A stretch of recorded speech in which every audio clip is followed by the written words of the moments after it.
Radio پہ جا کے زیادہ سمجھ میں آیا کہ کیسے اسپونٹینیس اس کو کہتے ہیں نا، ایک دم سے برجستہ گفتگو کیسے کرنی ہے. اور جنہوں نے صرف یہ نہیں کہ وہ جو گھوٹے والی تقریر ہوتی ہے نا، خاص ایک سٹائل نہیں، انہوں نے تقریر کے فن کو سمجھایا، بلکہ پھر خود لکھنے پہ بہت زیادہ انہوں نے انکریج کیا کہ جی لکھا خود کرو، یہ نہیں کہ رٹا لگا لیا اور تقریر کر دی. اچھی چیز میں نے سیکھی کچھ ساتھ کام کرنے والوں سے، آئی وڈ سے، کہ ہوم ورک ضرور کرنا چاہیے. میری کوشش ضرور ہے، میں کوشش یہ کرتی ہوں کہ ان والدین کے درمیان اور بچوں کے درمیان جن کے بیچ میں کمیونیکیشن گیپ ہے اور جو کہ بہت زیادہ ہے، تو میں ایک پل بن سکوں. میں سمجھتی ہوں کہ ہم جو ابھی تک یہ زبان چلائے چلے جا رہے ہیں، اس کی ایک وجہ یہ ہے کہ تھوڑا بہت جو پڑھ لیا، تھوڑا بہت، ہمیں اس میں ہمارے بڑوں کا کریڈٹ ہے جنہوں نے گھر میں ایسی کتابیں لا کے رکھی. قرۃ العین علی، جس کو ہم سب اینی کے نام سے جانتے ہیں، اتنی پیاری، اتنی میٹھی، اتنا نرم لہجہ. ٹیلی ویژن پہ بہت انہوں نے کام کیا، اپنا اسکول چلاتی ہیں اسلام آباد میں، اور میری تو بہت ہی پیاری دوست ہے. اور آج کل بھی پی ٹی وی پر بچوں کے لیے ایک پروگرام، اسلامی پروگرام کر رہی ہیں، جس میں وہ سارے نبیوں کی بات چیت کرتی ہیں in such a soft tone and so interesting also.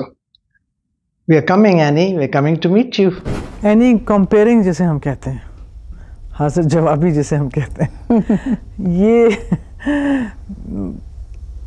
گفتگو کرنا تو بہت آسان ہوتا ہے، لیکن مائکرو فون کے سامنے اور با مقصد اور با معنی گفتگو کرنا، جس طرح میں اب کرنے کی کوشش کر رہا ہوں، بہت مشکل ہوتا ہے. تو تمہیں یہ شوق کیا اسکول سے؟ وہ جیسے کہتے ہیں کہ اسکول سے مجھے ڈرامے کا شوق تھا، تو آپ کو کیا تقریروں کا شوق تھا؟ اس میں کوئی شک نہیں، تقریروں کا شوق، تقریریں بہت زیادہ کی. لیکن یہ کہ ظاہری بات ہے تقریر میں کمپیئرنگ میں بہت فرق ہے، اور اس کا اندازہ اس وقت تو نہیں شاید تھا. یہ سمجھتے تھے کہ کیونکہ تقریریں کر لیتے ہیں تو بہت اچھا بول سکتے ہیں. لیکن ریڈیو پہ جا کے زیادہ سمجھ میں آیا کہ کیسے اسپونٹینیس اس کو کہتے ہیں نا، ایک دم سے برجستہ گفتگو کیسے کرنی ہے، اور ایک وقت کے حساب کتاب سے کیسے بات چیت کرنی ہے، محدود گفتگو اور بامقصد جو آپ کہہ رہے ہیں نا، وہ اس کا اندازہ ذرا بعد میں ہوا. لیکن یہ کہ بہت سارے لوگوں کو دیکھا، مشاہدے سے بھی ہوا، بہت سارے کمپیئرز کو دیکھا ٹیلی ویژن پر. مشاہدے سے گفتگو کرنا کیسے سیکھ سکتے ہیں، یہ سمجھاؤ مجھے. شاید اپنی اپنی نیچر پہ ہے. مجھے عادت ہے ویسے بھی، میں لوگوں کو چلتے، ان کا اٹھنا بیٹھنا، ان کا بولنا بہت زیادہ غور سے دیکھتی ہوں. اور اس میں یہ ہے کہ آبزرویشن سے انسان کو پتہ چلتا ہے کہ کچھ لوگ ایک بات کہنا چاہتے ہیں اور اس کو کہتے چلے جاتے ہیں، گھومتے چلے جاتے ہیں، وہ بات پہنچتے ہی نہیں ہے کہیں. اچھا، پھر کچھ لوگ ہوتے ہیں کہ جو بہت ہی کم وقت میں، بہت ہی مختصر الفاظ میں بہت اچھی بات کہتے ہیں، دریا کو کوزے میں بند کرنے والی بات، تو وہ مزہ آتا ہے ان کی بات سن کے. تو یہ چیزیں بہت سے لوگوں سے مل کے، ان سے گفتگو کر کے بھی پتہ چلی. لیکن یہ کہ with the passage of time, ایک دم سے نہیں. اچھا، تم نے کہا تقریر کرنے کا شوق تھا، تو وہ جس طرح ہوتا ہے کہ اسکول کے فنکشنز میں یا گھر میں تقریر کرنا شروع ہو گیا. اب میں تقریر کا ٹائم ہو گیا، اب لوگوں سے کہتے ہیں بیٹا آپ گانا سنائیں، تو نینی سے کہتے ہیں بیٹا آپ تقریر سنائیں. نہیں، تقریر کرنا شروع بڑے ویسے انٹرسٹنگ اس سے کیا، کیونکہ اسکول میں ڈبیٹس وغیرہ جیسے تقریریں ہوتی ہیں، تو میں صرف کلاس 4 میں تھی، اور مجھے یہ سپٹمبر کا زمانہ تھا، تو اگست کا کوئی ایسا پاکستان ڈے تھا، کچھ ایسا سلسلہ تھا، تو جو سینئر لڑکیاں تھیں ان سے تقریریں تیار کروائی گئی تھیں اور وہ کر رہی تھیں. تو میں نے ٹیچر سے جا کے کہا کہ میں نے بھی تقریر کرنی. اس نے کہا تم بہت چھوٹی ہو، تم کلاس 5 سے اوپر آؤ گی، جب 6-7 میں آؤ گی تو ہم تمہیں کروائیں گے. اچھا، میں بڑی ہرٹ ہوئی. اپنے والد سے جا کے میں نے کہا کہ جی وہ ٹیچر ہیں، وہ مجھے بہت ضد کر رہی ہیں کہ میں تقریر کروں، تو آپ مجھے تقریر لکھ دیں. اچھا، الٹا. ہاں، الٹا. ٹھیک ہے. اچھا، انہوں نے ایک تقریر لکھ دی، ایک چھوٹی سی. اس تقریر کو پوری رات لگا کے، آئی ڈنٹ سلیپ، میں نے یاد کیا اچھی طرح سے. صبح جا کے وہ جو اسمبلی ٹائم سے پہلے ٹیچر سے کہا کہ جی میں نے تقریر کرنی. اس نے کہا دیکھو تم بہت چھوٹی ہو بھی. میں نے کہا جی میرے والد نے کہا تھا کہ آج تم ضرور تقریر کرنا. نہیں، آپ کے والد نے یہ بھی کہا تھا کہ جھوٹ نہ بولا کرو. لیکن that made me a debater. اچھا، ٹھیک ہے. اس کے بعد میں مان گئی تقریر کرنی شروع کر دی، اور پھر وہ یہ کہ سلسلہ چل پڑا ڈیبیٹس کا. لیکن یہ ہے کہ مجھے آئی واز ویری لکی کہ کچھ بہت اچھے استاد ملے، جنہوں نے صرف یہ نہیں کہ وہ جو گھوٹے والی تقریر ہوتی ہے نا، خاص ایک سٹائل نہیں، انہوں نے تقریر کے فن کو سمجھایا، بلکہ پھر خود لکھنے پہ بہت زیادہ انہوں نے انکریج کیا کہ جی لکھا خود کرو، یہ نہیں کہ رٹا لگا لیا اور تقریر کر دی. تو پھر ایکسٹمپور تقریریں. اور اس زمانے میں میرا خیال ہے کہ ایجوکیشنل انسٹیٹیوٹ میں یہ چیزیں بہت زیادہ ہوتی تھیں، یہ جو گرومنگ تھی نا پرسنالٹی کے ساتھ ساتھ. اب میری فیلنگ یہ ہے کہ اتنی زیادہ نہیں ہوتی ہیں. فیلنگ کیا ہے، کچھ ایکسپیرینس بھی ہے کہ اب بہت زیادہ ہم نمبروں کے پیچھے، ڈویژنز، اتنا زیادہ کمپٹیشن آ گیا ہے ایجوکیشن میں بھی، داخلہ کہیں ہوگا کہیں نہیں ہوگا.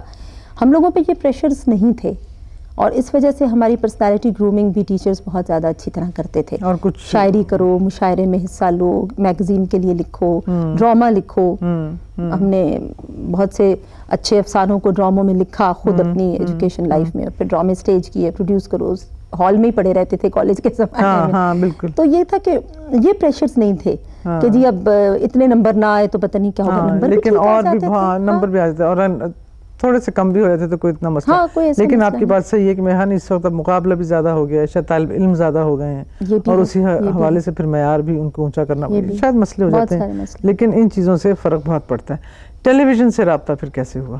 ٹی وی پہ آنا, پہلے ریڈیو پہ پہلے ریڈیو پہ ہوا. ٹیلی ویژن پہ میں گئی تھی انگریزی خبریں پڑھنے, ریڈیو پہ بھی انگریزی خبریں پڑھتی تھی. اچھا. لیکن ریڈیو پہ کیونکہ اس زمانے میں, اب تو شاید کچھ تھوڑی بہت میرا خیال ہے ڈسٹنکشن ہے, لیکن اس زمانے میں یہ تھا کہ آپ جو دل چاہتے تھے کر سکتے تھے. یعنی خبریں بھی پڑھ لیں, اسکرپٹ رائٹر بھی ہوں, لکھیں. تو میں لکھتی بھی تھی ریڈیو کے لیے, اسکرپٹس بھی لکھتی تھی اور کمپیئرنگ بھی کرتی تھی.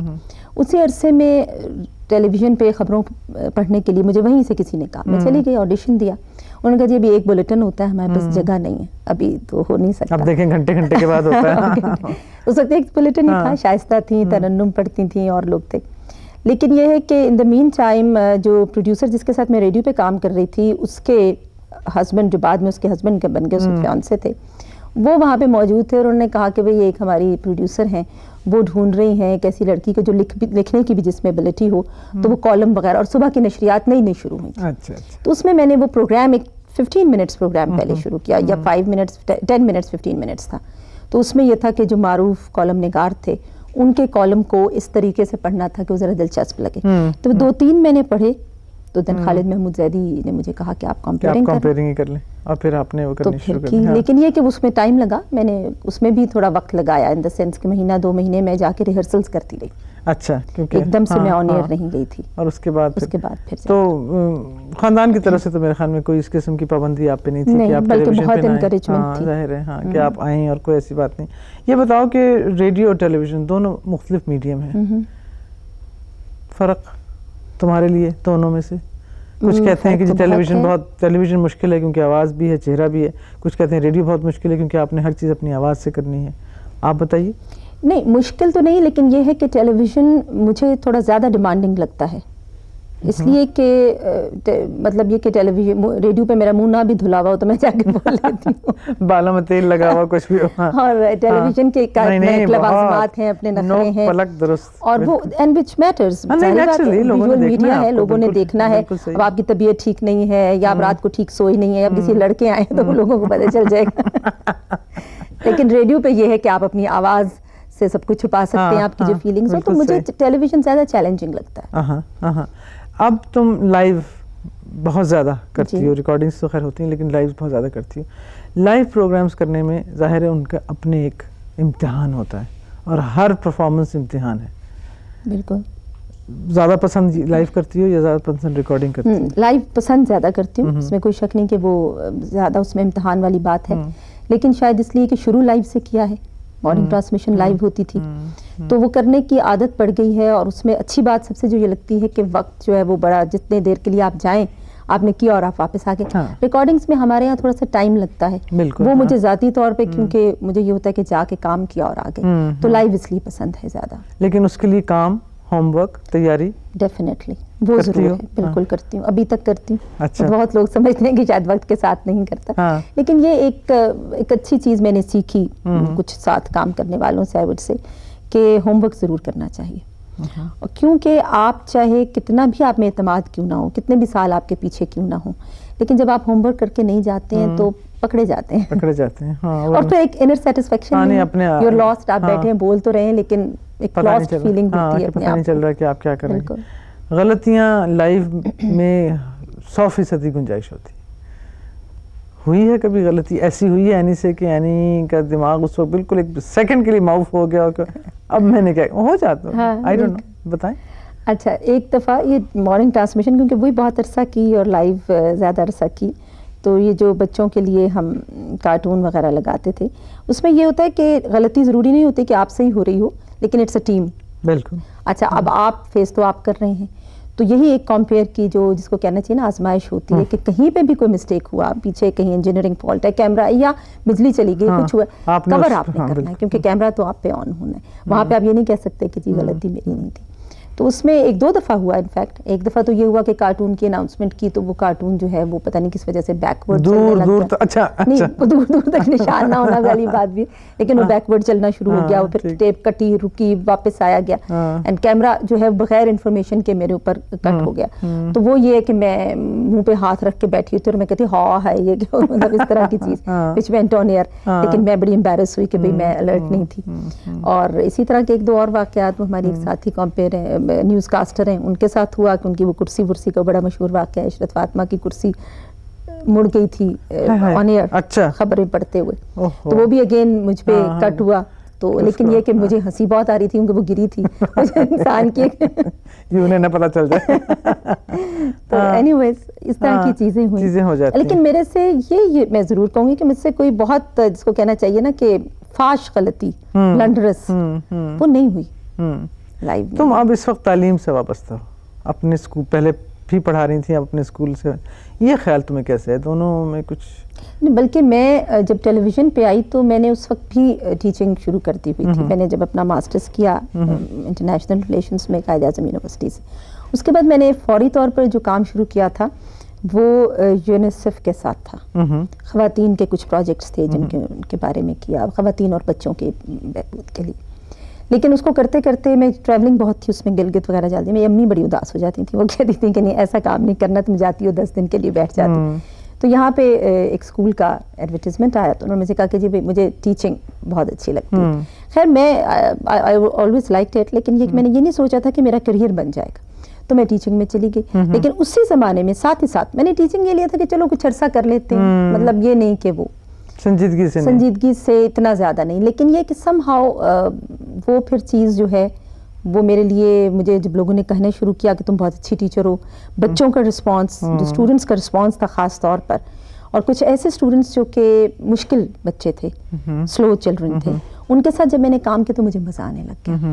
اور پھر ان کے رسپانس کی وجہ سے میں اس کے اندر ایڈجسٹ ہو گئی, اینڈ دین یو نو بس وہ ایک چیز. اب اپنا اسکول چلا رہی ہیں آپ؟ اب اپنا اسکول ہے, وہ بھی تو ایک بہت بڑا, ہاں اب تو خیر میرے لیے وہ جو ہے دیٹ از جس کو کہنا چاہیے کہ میری پرائیورٹی ہے, سب سے چیلنج ہے.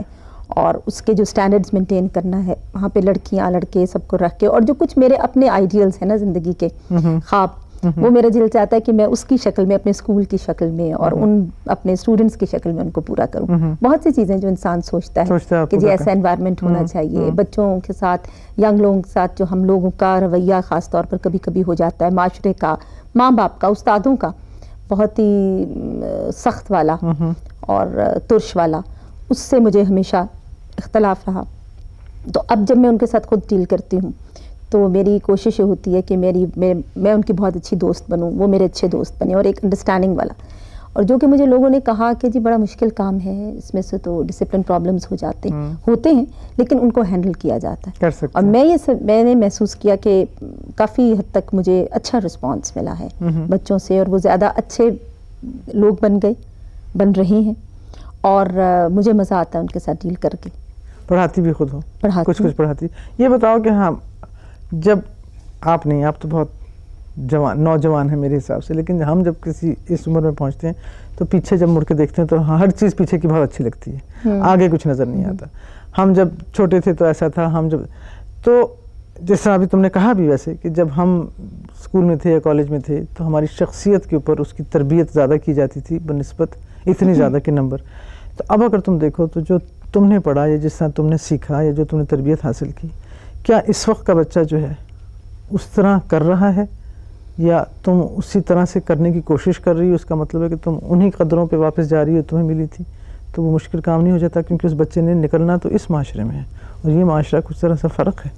بہت زیادہ کمپلیکیشن ہے, اتنی ہی زیادہ جیسے آپ کہہ رہی ہیں کہ میں ظاہری بات ہے ان قدروں پر, کیونکہ میرے ذہن میں اپنے ان استادوں کا ابھی بھی نقش جو ہے وہ بہت واضح ہے, میری شخصیت پہ بھی ہے. تو میں سمجھتی ہوں کہ ایک استاد کا جو نقش ہے وہ ہونا چاہیے, اور وہ رہتا ہے, اچھا برا دونوں صورتوں میں رہتا ہے. اس لیے وہ اچھا رہے تو زیادہ اچھا ہے. اس ٹیچرس کو بھی یہ کہتی ہوں, ٹریننگ بھی دیتی ہوں ٹیچرس کو, تو اس میں بھی یہ کہتی ہوں کہ ایٹیٹیوڈس بڑے. لیکن یہ آپ نے صحیح کہا ہے کہ آج کا جو بچہ ہے وہ بھی مشکل ہے ہمارے, یعنی اچھا اور برا کی میں بات نہیں کر رہی ہوں, ہم اتنے مشکل نہیں تھے کیونکہ ہمارا وقت اتنا مشکل نہیں تھا. اب کا جو وقت ہے وہ بہت مشکل ہے, اس میں بہت ساری چیزیں, ایکسپوجرز ہیں اس بچے کے بہت زیادہ. تو ظاہری بات ہے کہ یہ بچہ اتنا آسان نہیں ہے ہینڈل کرنا, لیکن اس بچے کے جو بڑے ہیں وہ اس کو نہیں اتنا اچھا سمجھ پاتے, جس کی وجہ سے مسائل اور زیادہ بڑھ جاتے ہیں. میری کوشش ضرور ہے, میں کوشش یہ کرتی ہوں کہ ان والدین کے درمیان اور بچوں کے درمیان جن کے بیچ میں کمیونیکیشن گیپ ہے اور جو کہ بہت زیادہ ہے, تو میں ایک پل بن سکوں. اور اس کی وجہ سے میرا بہت زیادہ وقت لگتا ہے کاؤنسلنگ پر, بچوں کی بھی اور ماں باپ کی بھی, جو کہ بہت زیادہ سکسیسفل بھی ہو جاتا ہے, کبھی تو نہیں بھی چلتا, نہیں بھی ہوتا, بالکل ایسا لگتا ہے کہ دیوار میں سر مار رہے ہیں, بالکل نہیں بھی ہوتا. لیکن یہ ہے کہ کوشش جاری ہے. عجیب سی بات مجھے ایسی بیٹھے بیٹھے خیال آیا کہ تم نے وہ اگر ہلکا پھلکا سا پیشہ اپنایا جو کمپیئرنگ تھی, اس میں بھی بہت بولنا تھا.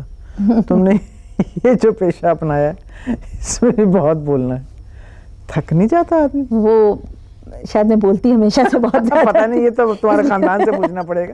نہیں, میرا خاندان آپ کو یہی جواب دے گا کہ یہ بہت بولتی, اور جب اتنا بول لیتی تب بھی شام کو آ کے بہت بولتی, بچوں کے ساتھ میاں کے ساتھ بھی. اس لیے یہ کہ وہ شاید ہے بولنا جو ہے وہ لگتا ہے, لیکن یہ کہ تھکن ہو جاتی ہے ضرور, گلے کو پرابلمس بھی بہت زیادہ ہوتے ہیں, تھروٹ کے بھی. لیکن یہ ہے کہ مجھے کمیونیکیٹ کرنا, لوگوں سے بولنا, لوگوں سے بات کرنا اچھا لگتا ہے, اور سننا بھی بہت اچھا لگتا ہے. مطلب میں سنتی بھی بہت ہوں. تمہاری شخصیت کا ایک پہلو یہ بھی ہے کہ تم ہیلتھ میں, خواتین کی ہیلتھ میں, ریپروڈکٹیو ہیلتھ میں بھی بہت زیادہ کام کر رہی ہو. اسی حوالے سے کہ کمپیئرنگ ہے یا پروگرامز ہیں, کہ یہ کیسے تمہاری یہ تو اپنے کچھ دوستوں کی وجہ سے, جن کے ساتھ اٹھنا بیٹھنا تھا, شام کو ملتے تھے, سوشلائز کرتے تھے اسلام آباد میں, تو ان کے ساتھ اٹھتے بیٹھتے محسوس کیا, پتہ چلا کہ یہ بہت بڑا مسئلہ ہے. مطلب خواتین کے بے شمار مسائل کے ساتھ ساتھ جو ان کی صحت ہے, یہ ایک بہت بڑا پرابلم ہے, اور اس کو حل کرنے کے لیے اویئرنیس کی بہت زیادہ ضرورت ہے. تو مجھے یہ خیال آیا جب ان سے بات ہوتی تھی, تو وہ لوگ کہتے تھے کہ جی میڈیا کو اس میں کچھ کرنا چاہیے, اور ایجوکیشن سیکٹر کو بھی کرنا چاہیے, دونوں طرف. تو خیر ایجوکیشن کی طرف کرنے کے لیے تو بہت لمبی چوڑی پلاننگ چاہیے, جو بہت سارے مراحل سے گزرنی چاہیے. اپنے ایک انڈیویجول سطح پہ تو میں کرتی ہوں جو کر سکتی ہوں, لیکن میرے پاس تو جو لوگ آتے ہیں ایجوکیشن کے حوالے سے, وہ ایسے ہیں کہ جو کافی ویل اویئر بھی ہوتے ہیں, لیکن کام کرنے کے لیے وہاں ضرورت ہے جہاں پہ بالکل بھی آگاہی نہیں ہے, کوئی معلومات نہیں. پھر میں نے ان کے ساتھ جا کے دیکھے ایسی جگہیں, ایسے علاقے, ایسے پاکٹس دیکھے جہاں واقع جا کے مجھے بہت زیادہ حیرانی ہوئی, پریشانی ہوئی, اور تکلیف, دکھ کی حد تک. پھر میں نے سوچا واقعی کام ہونا چاہیے. پھر وہ کام والنٹیرلی, بے شمار کام والنٹیرلی کیا, بلکہ ابھی بھی کرتی ہوں, اور اس میں بھی جو سکسیس ہے, چھوٹی سی کامیابی ہے, وہ اچھی لگتی ہے, ان دا سینس کہ ایک فیلنگ آف اچیومنٹ ہوتی ہے. لیکن اس فیلڈ میں میرے خیال میں بھی بہت زیادہ کام کرنا ہے. تو اگر میں, چونکہ تم نے کام کیا ہوا ہے, تمہاری دلچسپی بھی ہے, تم گئی بھی ہو, اگر میں تم سے کہوں کہ بہت ہی مختصراً تم نے جتنی بھی ایکسپوجر تمہارا فیلڈ میں ہوا ہے, خواتین کے صحت کے حوالے سے کیا موٹے موٹے مسئلے ہیں؟ سب سے بڑا مسئلہ جو یہ ہے کہ وہ تو خوراک, یعنی وہ کھاتی جو ہیں وہ ساروں کو کھلا لیں گی, گھر میں خود نہیں کھائے گی عورت, جو ماں ہے. اچھا بیٹی جو ہوئی 12 سال کی 13 سال کی, اس کو اسی وقت سے, بلکہ اس سے بھی پہلے سے, یہ اس کے دماغ میں وہی ماں جو خود بھی نہیں کھا رہی, اس کو کھانے کو نہیں مل رہا, وہ ڈال رہی ہے کہ یہ بھائی جو ہے یہ بڑا, اس نے بہت پڑھنا ہے, باپ ابھی آیا ہے, تم بھی نہ کھاؤ, تم نہ کھاؤ. تو وہ جو گھر میں اگر لمیٹڈ ریسورسز ہیں, تو وہ لمیٹڈ ریسورسز جتنے بھی ہیں, آخر روٹی بنتی تو ہے, وہ برابر کی ہونے کے بجائے تو وہاں سے اس کی جو نرشمنٹ ہے وہیں پہ ختم ہو جاتی ہے. اور پھر اس کو پتہ ہی نہیں, اس عورت کو, اس کو جب ہم بتاتے رہے, بات کرتے ہیں, اسے کاؤنسلنگ کرتے ہیں کہ بھی تم نے بچے, تمہاری یہ بیٹی جو ہے یہ ماں بنے گی, اس نے بچے پیدا کرنے ہیں, اس کے اندر کیلشیم ہے, یہ ہے, وہ ہے, اس کو سب کچھ چاہیے, پھل کھلایا کرو, وہ کرو. تو وہ یہ اس کو یہ فیلنگ ہے, وہ کہتی ہے کہ میں نے بھی تو بچے پیدا کر لیے اتنے سارے, تو جیسے میرا سسٹم چلتا رہا ہے, یہ میرے سے پہلے میری ماں نے 12 بچے. اچھا پھر وہ دادیاں بیٹھی وہ کہتی ہیں وہ جی ہم نے تو 12 بچے پیدا کیے تھے, اس نے 8 کی, اس کی بیٹی 4 نہیں پیدا کر سکتی. مطلب یہ کہ یہ کوئی ایسی چیز تھوڑی ہے. اور ہم اتنے, مقصد یہ ہے کہ یہ بہت زیادہ ایک, جس کو میں نے جو محسوس کیا کہ وہ عورت جو ہے وہ تو مستقل اپنی قربانی پیش کرتی چلی جاتی. پھر اس کے بعد آگے چل کے یہ ہے کہ جو فیسلٹیز ہیں ان کی کمی ہے, کیونکہ عورت کی چاہے تعلیم ہو، چاہے صحت ہو، چاہے اس کا مقام ہو، وہ ایک سیکنڈری چیز ہے گھر میں، وہ فرسٹ پرائیورٹی نہیں ہے مرد کے لیے بھی، جو اس کا شوہر ہے یا باپ ہے. تو وہ اس لیے ہر چیز تو کے لیے تو تگ و دو کر لیتا ہے، لیکن اس کی تعلیم یا اس کی صحت کے لیے وہ نہیں کرتا. اس لیے یہ کہ جو فیسلٹیز اویلیبل بھی ہیں، بہت سارا کام ہو رہا ہے، مطلب میں یہ نہیں کہوں گی کہ کام لوگ نہیں کر رہے ہیں، اپنے طور پہ بھی کر رہے ہیں، NGOs بھی کر رہے ہیں، گورنمنٹ بھی کر رہی ہے جو اپنے مسائل ہیں اس کے مطابق. لیکن یہ کہ جتنا کام ابھی ہونا چاہیے، اویئرنیس ہوئی ہے. میں پچھلے سالوں کے میں جتنے عرصے سے خود بھی جا رہی ہوں، کام کر رہی ہوں، تعلیم بھی بڑھی ہے، خواتین بہت تعلیم کی طرف آئی ہیں، اویئرنیس بھی ہوئی ہے. اب خواتین کو پتہ چلا ہے، اب وہ یہ ضرور کہتی ہیں کہ ہاں جی ہمیں پتہ چل گیا ہے، لیکن یہ ہے کہ ابھی رکاوٹیں ہیں، اور بے شمار علاقے ایسے ہیں جو ہماری نظروں سے بھی اوجھل ہیں. بالکل صحیح. جہاں پہ بہت زیادہ کام ہونا ہے، بہت زیادہ کام ہونا ہے. جو فیکٹس اینڈ فگرز آتے ہیں ہمارے پاس، وہ اتنے سٹارٹلنگ ہیں، اتنے پریشان کن ہیں کہ مثلاً یہ کہ جیسے ہم کہتے ہیں کہ جی شرح اموات جو ہے خواتین میں زچگی کے دوران بچے کی پیدائش، وہ اتنی زیادہ ہے اور وہ اتنی تکلیف دہ ہے کہ اس کے لیے یہی ہے کہ بہت سی چیزیں، مطلب بچے پیدا کیے چلے جاؤ. اور اس میں زیادہ تر ذمہ دار وہ عورت اگر خود نہیں ہے، کسی حد تک ہے، تو اس کے بعد پھر اس کا گھر ہے، اس کا سسرال ہے، اور کوئی تیسرے چوتھے پانچویں ڈگری پہ جا کے معاشرہ آتا ہے. بالکل. شروع تو آپ نے گھر سے کرنا ہوتا ہے، لیکن وہیں پہ اس کو معلومات حاصل نہیں. اور عورت ہی خود ہی، مطلب وہ بذات خود وہ عورت جو سفر کر رہی ہے، لیکن اس کے علاوہ جو خواتین ہیں، اس کی ماں ہے، اس کی ساس ہے، اس کی جو وہ بھی کچھ خاص اس کی مدد نہیں کر رہی ہوتی ہیں. یہ ایک بڑی عجیب میں نے چیز دیکھی ہے کہ ان میں بلکہ ایک عجیب سا وہ ایک ہے کہ جی اس کی کیوں مقابلہ ہو جاتا ہے کہ ہمیں نہیں ملا تو اس کو کیوں ملنا ہے. یہ بڑا مشکل ہے. یہ بتاؤ اینی کہ اگر آج کوئی نوجوان اینی تمہارے پاس آئے اور کہے کہ جی میں نے کمپیئر بننا ہے یا اینکر پرسن بننا ہے، تو مجھے بتائیں کہ میں کیا کروں، کیا سیکھوں، کس طرح بنوں، تو آج اینی ذرا پیچھے مڑ کے دیکھے تو اس کو کیا رائے دے گی؟ میں سمجھتی ہوں کہ آج اگر کوئی آئے جس کو میں ایک بہت مشکل کام بتاؤں گی کرنے کے لیے، جو لوگ ذرا کم کرتے ہیں پورے سبھی، مطلب یہ نہیں میں کہہ رہی کہ ہم بڑے کمال کے، میں آل فیتھ ان دی ونز جو کہ ابھی نئے لوگ آ رہے ہیں ینگر جنریشن میں، ان میں بہت سی ایبلٹیز ہیں ہم سے زیادہ اچھے ہیں، لیکن پڑھتے نہیں ہیں، مطالعہ نہیں کرتے.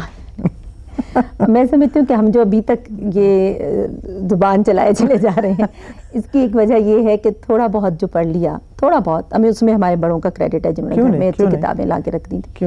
لیکن یہ ہے کہ شاید ہمارے بڑے، یعنی ہم ایز بڑے نہیں کر رہے وہ اپنے، حالانکہ آج کا جو کمپیوٹر ہے وہ کیا کچھ نہیں دے سکتا، ایک دنیا بالکل. تو بغیر پڑھے ہوئے، بغیر ہوم ورک کر کے آپ کیمرے کے سامنے بیٹھ جائیں، کیونکہ آپ بہت اچھے ہیں، آپ بول بہت اچھا سکتے ہیں، آپ کے پاس خوبصورت ہیں، آپ میں اعتماد بہت زیادہ ہے، تو کام نہیں چلتا. 2 پروگرام 3 پروگرام بس، پھر اس کے بعد وہ آپ خود بھی تھک جاتے ہیں. کافی نہیں ہے. تو پڑھنا بہت ضروری ہے، مطالعہ کرنا بہت ضروری ہے. ہوم ورک مطلب جو آپ نے جس چیز پر کرنا ہے، جو آپ کا ایشو ہے پروگرام، اس کو سمجھنا، اس کی ڈیپتھ میں جانا. ابھی بھی کوئی پروگرام ہم کرنا چاہیں تو ہم چاہتے ہیں کہ کچھ پڑھ لیں اس کے بارے میں. ہاں یہ تو میں بھی تمہیں دیکھا ہے کہ تم فوراً کاپی پینسل لے کے آ جاتی کہ کیا اس میں کرنا ہے، کیا نہیں کرنا ہے. میں تو بالکل، مجھے لگتا ہے کہ میں جاہل ہوں اور مجھے سیکھنا ہے اگلے بندے سے. یہ بتاؤ یعنی کہ اس کام نے تمہیں نام دیا، تم اب پہچانا ہوا نام ہو، باہر جاتی ہو تو لوگ تمہیں ظاہر روکتے بھی ہیں، پہچانتے بھی ہیں. اس میں کبھی کبھی کیا لفظ ہے، الجھن آ جاتی ہے. یعنی آپ بیٹھے ہوئے کہیں ایسے کہہ رہے ہیں، چلو ڈیوو کے ڈیو بیٹھے ہیں، پریشان ہیں، یہ وہ لڑنے کو جی چاہ رہا ہے، تو ساتھ سے کوئی آواز ٹی وی دے آتی ہے، اس کو فوراً ٹینشن ہو جانا پڑتا ہے نا. تو اپنی ذاتی زندگی کسی حد تک محدود ہو جاتی ہے. ہاں ہوتی ہے بالکل. اسلام آباد میں رہتے ہوئے میں لاہور، کراچی، جب میں کبھی کراچی جاتی ہوں یا لاہور جاتی ہوں تو مجھے لگتا ہے کہ مجھے لوگ زیادہ پہچان رہے ہیں، پتہ نہیں کیا وجہ. اچھا، یہ بھی ایک بڑی انٹرسٹنگ بات ہے کہ اسلام آباد میں یا تو اسلام آباد میں اتنی زیادہ پاپولیشن، یہ لوگ عادی ہو گئے ہمیں دیکھ کے ہر جگہ ہم نظر آ جاتے ہیں پھرتے جو رہتے ہیں شہر. لیکن کراچی میں جب میں جاتی رہی، جب میرے ساس سسر وہاں تھے، تو وہاں پہ لوگ بہت زیادہ. ایک دفعہ میں کراچی کے اس علاقے میں جو بہت ہی گنجان آباد ہے، لیاقت آباد جس کو کہتے ہیں، تو میں اور میری نند ساتھ تھے، تو وہ کوئی زیور ویور دیکھنے کے لیے کہتے ہیں، ہم نے چادریں پہنی. تو اس نے کہا، میری نند نے مجھ سے کہا کہ جی چلو یہ پکوڑے والے، چٹنی پکوڑے بڑے مزیدار اٹھے لے کے لگا تو کھاتے ہیں. دوپہر کا وقت ہم نے کھانا نہیں کھایا تھا، ہم نے پکوڑے لے کے کھانا شروع کر دی. اچھا 2 عورتیں اور بھی آ گئیں، انہوں نے بھی کھانا شروع. تو ایک نے دیکھ کے تو انہوں نے کہا کہ یہ دیکھو، یہ وہ لگ رہی ہے قرۃ العین جو ٹی وی میں آتی ہے. تو اس نے کہا تو نہیں وہ نہیں، بڑی مائی ہے، دیکھو تو صحیح. اس نے کہا نہیں یہ وہ ہو ہی نہیں سکتی. پھر اس نے کہا یہ تو نہیں ہو سکتی. اب تم سوچو قرۃ العین یہاں ٹھیلے پہ کھڑے ہو کے پکوڑے کھائے گی. میں نے کہا یار انہوں نے مجھے پھر آپس میں سوچتی کنفیوژن میں چلی گئی. اچھا بہت سے لوگ کنفیوژن میں کبھی پوچھتے ہیں کہ جی کبھی میرے میاں سے پوچھتے ہیں کہ جی یہ قرۃ العین کی بہن تو نہیں, لیکن یہ ہے کہ اس کے علاوہ کام کے لحاظ سے تو یہ کہ جو دیکھ لے تو بہت زیادہ عزت دیتے ہیں اور بہت جلدی کام ہو جاتا ہے. ڈرائیونگ لائسنس, شناختی کارڈ, اس طرح کے کام بڑی جلدی ہو جاتے ہیں. اپنا کھڑے ہو کے لائن میں ٹکٹ لینا یا بل دینا, یہ ساری باتیں کہ جی آپ آگے آ جائیں وغیرہ, اس وقت زیادہ شرمندگی ہوتی ہے, یعنی دونوں طرف سے ہوتی ہے کہ شاید ہمیں ذرا زیادہ. بالکل, وہ لوگ جب دوسرے گھور کے دیکھتے ہیں کہ جی اس کو بلا. ڈرامہ نہیں کبھی کیا ہے نہیں تم نے؟ ہاں ڈرامہ نہیں, حالانکہ ریڈیو پہ تم نے کہا کیا اور اسکول میں بھی لکھا کیا, یہ وہ ڈرامہ ٹیلی ویژن پہ نہیں کیا. ٹیلی ویژن کیا کسی نے کہا نہیں؟ ایسا نہیں ہو سکتا. نہیں کہا ہی نہیں ہائی کسی نے. اچھا یہ تو کچھ بدلنا پڑے گا اس کو فوراً کے فوراً. نہیں کسی نے نہیں کہا, پتہ نہیں کیوں نہیں کہا, لیکن یہ ہے کہ میں نے بھی اس لیے کہ میں نے دیکھا ڈرامہ جب ہوتے ہوئے مجھے مشکل کام لگا, مجھے مشکل لگا. اور وہی بات آ جاتی ہے کہ ٹائم, میں دراصل اپنے اتنی ساری چیزیں اور کرتی رہی ہوں نا کہ ٹیلی ویژن میری کبھی بھی فوکس نہیں رہا کہ جی بس یہی میں نے کرنا ہے اور بس یہیں پہ سارا دن گزارنا ہے.